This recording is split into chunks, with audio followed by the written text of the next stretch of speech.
Bonjour et merci de prendre quelques instants pour écouter cette capsule d'information. Vous vous demandez peut-être qu'est-ce qu'on fait à l'Entité 4.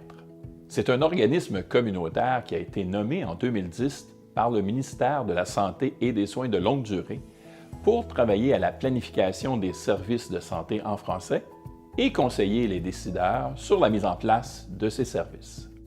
Notre équipe travaille étroitement avec les communautés francophones de nos territoires et les consulte dans le but d'identifier leurs besoins en soins de santé.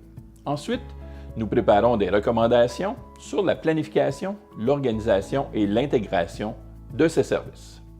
Nous faisons nos recommandations à 3 réseaux locaux d'intégration des services de santé, qu'on appelle aussi des RLIS. Ces derniers sont chargés de la planification, de la coordination et du financement de tout le système de santé local.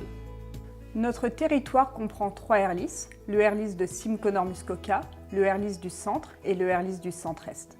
Le RLIS de Simconormuskoka compte environ 12 000 francophones, le RLIS du Centre 32 000 et le RLIS du Centre-Est à peu près 30 000 francophones. Les communautés francophones de notre territoire sont très diversifiées, ce qui se traduit par une variété des besoins en matière de soins de santé.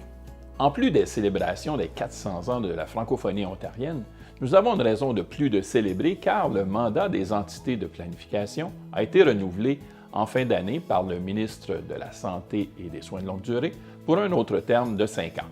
Cela nous permettra de continuer à soutenir les fournisseurs de services de santé dans le développement de leurs services en français et d'impliquer encore plus la communauté francophone dans le processus de planification de ces services.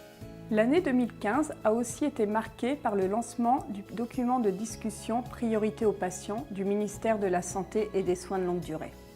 L'année s'annonce donc comme une année de transformation profonde du système de santé en Ontario. L'entité 4 devra donc s'impliquer pour s'assurer que la transformation du système de santé prenne en compte les besoins des communautés francophones de notre territoire. Cette année, nous avons contribué à de nombreuses réalisations qui mettent le patient francophone au cœur du système de santé. Ces nouveaux services ont pu voir le jour grâce au dialogue que nous avons avec les francophones de notre territoire, mais aussi au travail de collaboration que nous avons avec nos RLIS et les fournisseurs de services de santé. La qualité de nos actions sur le terrain et nos recommandations rendent chaque jour les services de santé en français plus accessibles aux francophones de notre région. Ce travail, grandement apprécié de nos partenaires, s'aligne directement avec l'une des valeurs au cœur de la transformation du système de santé proposée par le ministère, l'équité, soit l'accès à des soins de santé en français à la population francophone dans leur région. Nous tenons à remercier nos partenaires ainsi que les membres de l'équipe de l'Entité 4 de continuer à contribuer par leur enthousiasme et leur persévérance à la réalisation de nos objectifs.